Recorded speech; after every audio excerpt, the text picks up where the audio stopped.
Tasha. Thank you so much for coming on Authentic AI for Entrepreneurs, lady. I'm so Mhm. excited to bring you on the show. I'm excited to be here. Yes, I did already introduce you just a little bit in the intro, but I'd love to hear from you. Who are you? What do you do? Who do you serve? I'm Tasha Hussey. I am the chief turtle at Lavender Turtle. I have been in business about 6 years. I started it around 2018, and we offer reliable web support for small businesses. We specialize in WordPress, Squarespace, Shopify, Wix, just about whatever tools out there. It just depends on what our client wants. We specialize in. And yeah, we offer maintenance plans and just in time support or leave coverage or whatever they need. That's awesome and much needed in, in our entrepreneur industry for sure. And I always like to just kick off these conversations by asking, how did you start dipping your toes into the AI world? What has that looked like for you? I think I was harassed by it by email. It was like one of those things where you start getting emails from different areas talking about these different AI tools. And I was resistant to it for a while because I was like, I don't need AI. It's not something that I'm really into. But then one day I was like, I'm having a little bit of a brain fog and some writer's block. Maybe it could give me some inspiration. And so I signed up for ChatGPT and then I asked that first question. I'm having writer's block. I need some ideas on this topic. And then it started generating things. And I was like hooked ever since. I feel you. I was, like, totally hesitant slash resistant at first, and then I was like, "Whatever, I'm gonna try," and now I'm, like, a total nerd about Exactly. Exactly. So, what are some of your favorite ways to use AI tools in your business now? Oh man, my favorite way is to write emails. A lot of times when you are dealing with clients, you don't quite know the exact way to phrase things. And you want to, especially when it comes to a lot of technical terms, right? We have a lot of technical terms that we use. Me and my team know the language, but our clients don't. And so I want to make sure that whatever emails I'm sending out are very clear. So I write them in a way that I understand it as the technical person. And then I'll ask ChatGPT, please reword it for clarity or in layman's terms so that my clients can understand what I'm saying. Because sometimes it's hard to make the switch from always saying the technical term to trying to simplify it. So it's helped a lot with that. I've also used it a lot for onboarding sequences. Like I asked it to give me an outline of an onboarding sequence for a new client. How do I welcome my clients? And then it gave me like a list. And then from there, the juices start to flow and you can flesh it out yourself, which has been really helpful. Oh, totally. Oh my gosh, I love that you have been using it for like, yeah, like making your wording more basic as a Mhm. technical person and then speaking to your clients and stuff. That's something that's so important. And Mhm. it's something that I don't think we talk about a lot. Like, at least on my podcast and stuff, we are very concerned about honing your brand of voice and personality and all that stuff. But there's other ways that you could Yeah, use ChatGPT like that too. So I'm glad you brought that exactly. up. Yeah, you can always spice things up. It doesn't necessarily nail it every time because it's very robotic. As a matter of fact, AI doesn't really have feelings, and so it doesn't take into account the human element. And so if it produces something, it's usually on target, but then that might inspire me to add some of my quirkiness to it and then flesh it out and send it on to the client. Yeah. Oh, yeah. I love that you also brought up exactly the give me the basics, give me the outline, allow that to spark my own inspiration. Yep. And probably if you need, you can have ChatGPT help you fill in the blanks or whatever. Right. But I feel like a lot of people, when they're just starting out with these tools and or they're hearing about them and or what we're talking about usually in the business space using these tools, it's get AI to write copy for you, to write social media captions, to do all these to do it all like perfectly from the Mhm. beginning.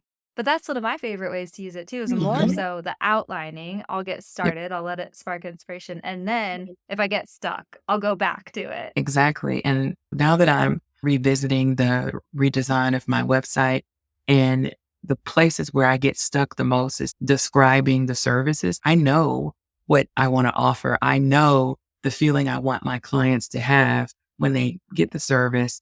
I know all these things, but the wording is what really trips me up. So I'll tell it, hey, give me an idea for this type of service. How should I advertise it? And then it might pump out something. And then that'll go to the next conversation and say, okay, maybe I can add this keyword or add that keyword to it. But it's really great for idea generation for sure. Yeah, totally. Exactly. And I love this seems to be a theme of this conversation too. Mhm. It's like using it to help you with this, to help take you out of your own head in a way or something. Mhm. Like it's really difficult a lot of times when you're in the middle of your offer and all your things to Yeah. be like, how do I describe this in a way Right. that's like enticing for my ideal customers? I Right. like using it for FAQs too. Yes. Yes, I've done that too. That has really saved my bacon on a number of instances to really sometimes I know that I can get pretty wordy explaining things, and I really just need to cut to the chase. And so I'll pose a question and say, "Hey, answer this question as if it were an FAQ." And then it produce sometimes the answers are really long. Some of them, they're really short. And so we try to find like the happy medium. Oh, yeah, I knew the answer to this already, but it gave me a different perspective on how to answer it. Yeah.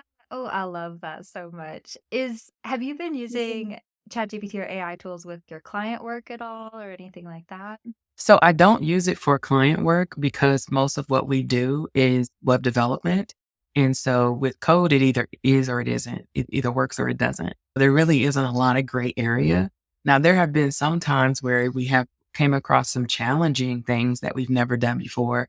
And I've asked ChatGPT, what does this code mean? And what is this code doing? Because when you're looking at code that another developer wrote, sometimes it's really hard to read. And so I'll just copy and paste that snippet of code in and say, please explain this because I'm not sure it's doing what I'm thinking it's doing. And then it'll outline the steps and make it make sense, which sometimes it still doesn't make sense. Oh my But god. at least it tried its best to explain it, but sometimes it just doesn't make sense. And we just have to move on.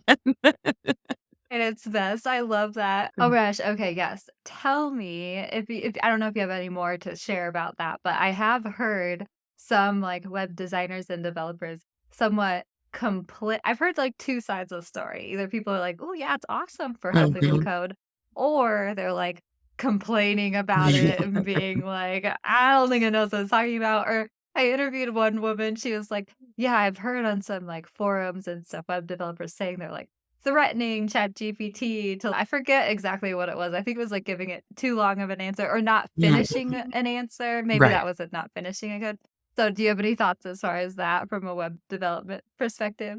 I take it with a grain of salt. I don't rely on it to give me code that I can actually use. If it was something very quick, like I just wanted to do some really quick display or HTML code to display a specific type of text, then maybe it would help me understand some different things. But I've already have the experience in development, so I really don't rely on ChatGPT for that.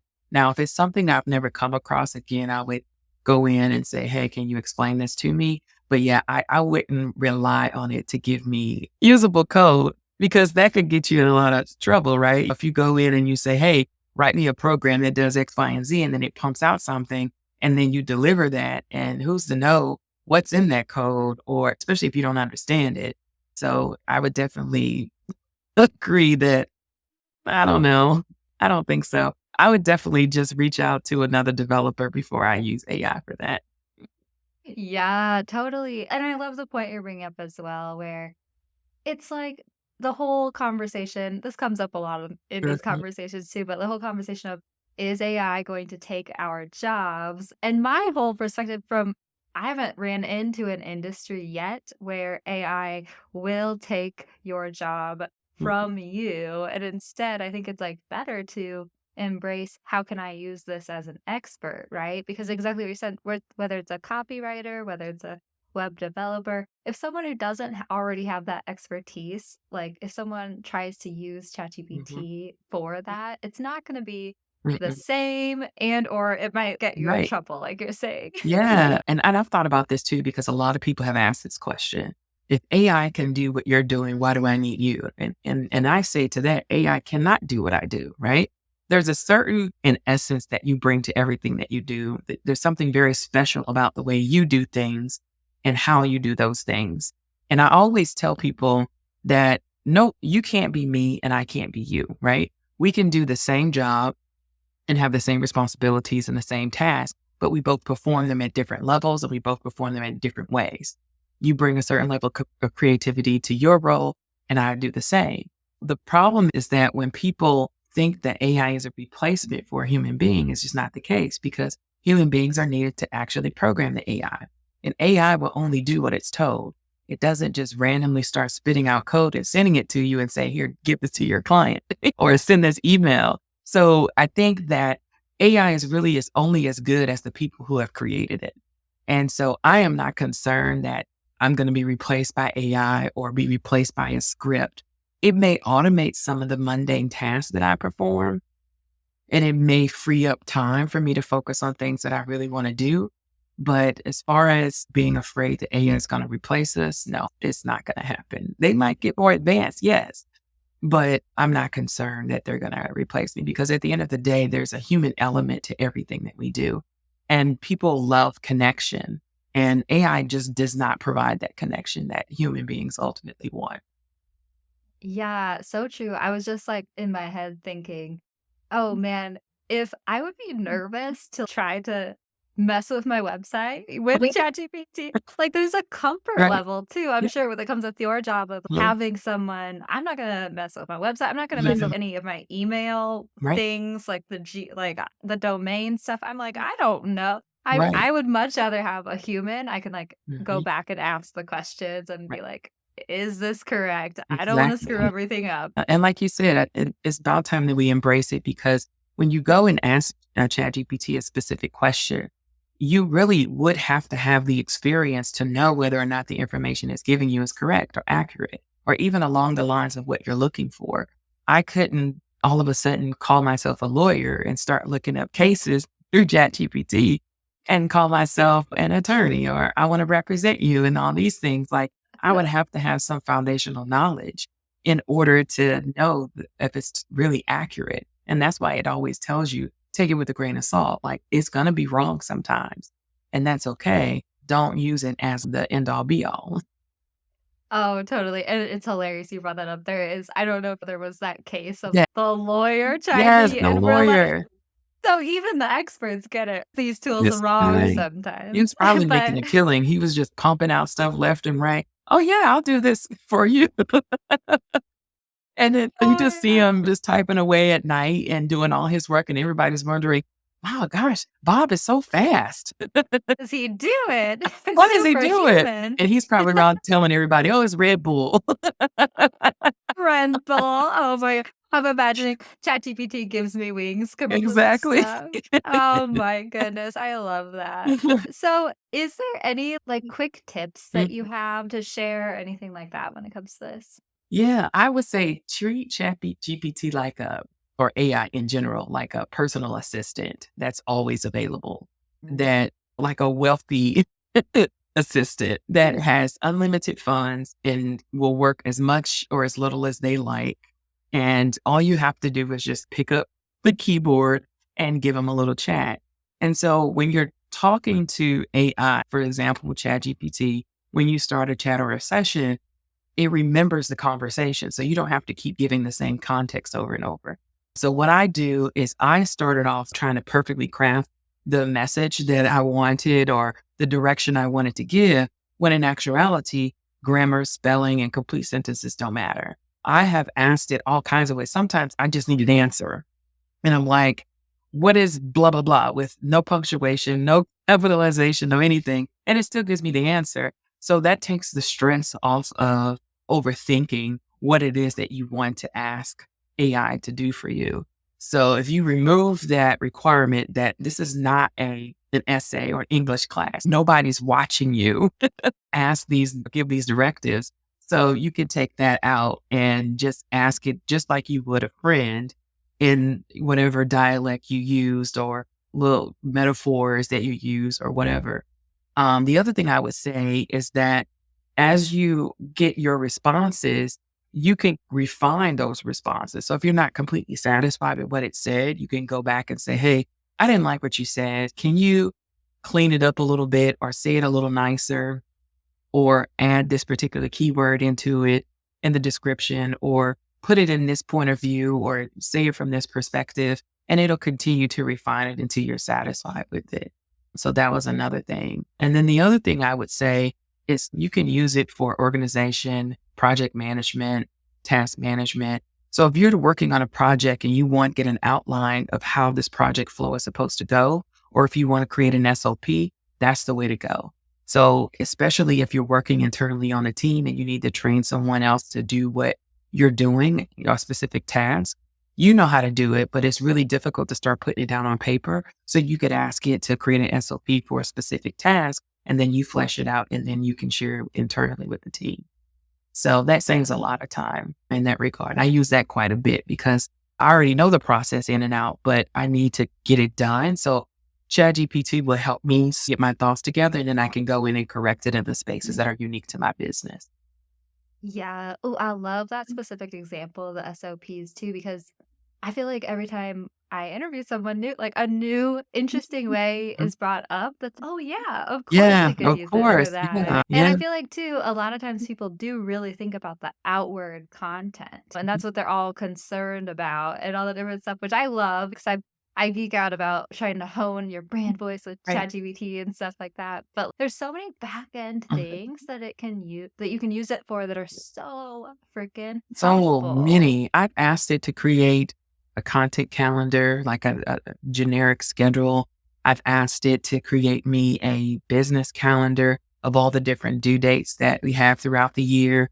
I've asked it to do task lists for a very specific thing or blog title ideas or hundreds, if not thousands of requests.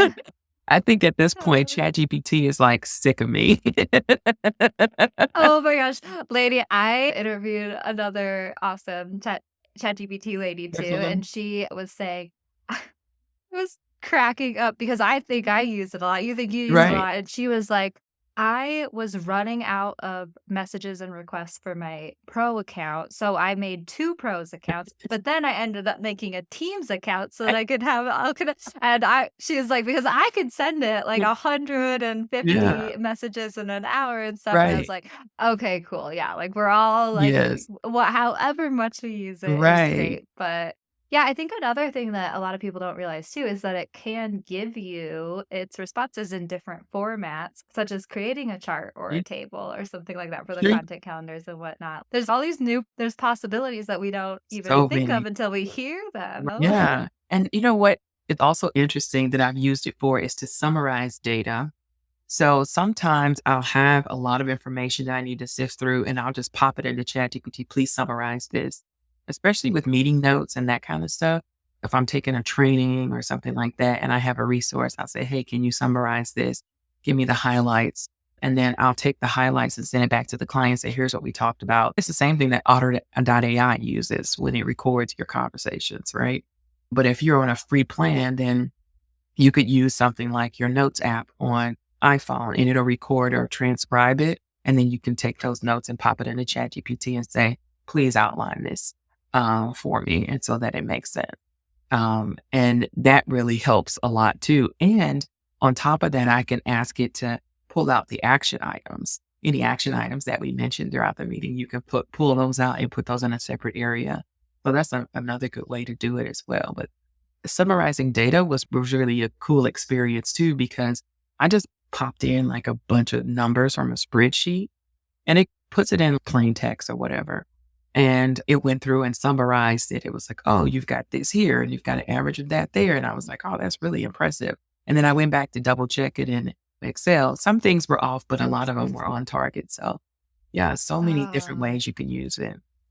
Yeah, that's so cool. Yeah, I know that's one of my favorite ways to use it too with like client coaching calls or strategy sessions and Yeah. stuff like that. Like I'll take the transcript and throw it into ChatGPT and have it do all the summaries and Mhm. action items and analyze and create to-do lists for both of us. And I love it too, not just because of that, because literally like that would take me an hour after each call to be able to throw that together myself, even though it's like all there, the Right. information is there. It's like getting it out and Right. doing it. So that's so helpful. But I also love it too because honestly, I used to just be taking notes the whole time I would do coaching calls, just taking notes. And ChatGPT has allowed me to be more in the moment with my Mhm. clients and not have to slow things down by typing and I love just being able to focus on them, knowing that I have the transcript and ChatGPT and all that different stuff. You know what I mean? Yeah, it's so wonderful. It's such a time save from having to do all that writing. Like everything I do is writing, typing all day, every day. It's like constant emails and follow ups and this and this. And so it just gives you a break from having to do all this so you can actually focus on the real work that you're doing. That's why it's really important to have that extra support, whether it's in the form of ChatGPT summarizing things or having a virtual assistant or whatever. But it's really important to have that additional support so you can move the needle. Because imagine if you had to do it manually all the time, like that's all you would be doing is summarizing meeting notes, right? My All day whole long. life. Oh my gosh, totally. I know. Yeah, I love using it for those tasks. And is there any like funny quirks that you like pressure points that you run into or like mistakes that you have quote unquote mistakes that you've made with ChatGPT or anything to share with us? So I think probably one of the biggest lessons that I've learned was use it for good, not to cheat the system. Because I know that there are a lot of concern about people.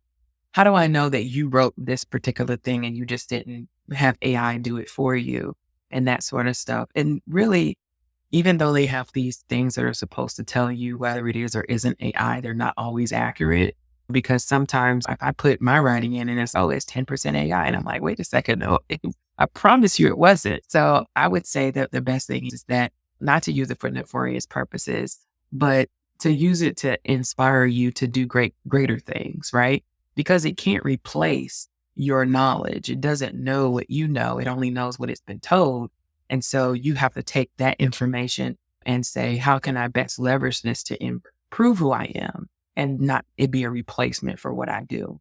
Because you don't ever want a client to feel like you're not really putting in the effort in their project or whatever it is. And it just becomes more robotic type of thing. And definitely use it to enhance who you are, but not to replace who you are.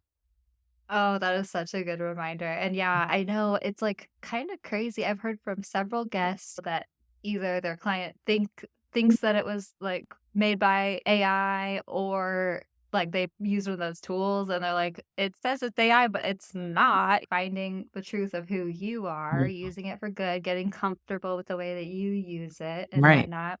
I was laughing too because my mom at one point, she is a teacher in a middle school and she was like telling me the other day, she's like, yeah, one of the kids got in trouble for using AI, and I told her, I was like, I have interviewed people who these things say it's made by Mhm. AI and not." She's like, for a 6th grader, it was really easy to tell, like, one paragraph. I was like, "Oh, it's just things to keep in Mhm. mind and think Right. about as we start to use these tools," and Mhm. I'm sure that things are evolving and stuff, all that, Yes. but Right. thank you so much Yeah, for you're coming on welcome. here. Is there anything else that you want to share with my audience before we get the socials and the website and all that?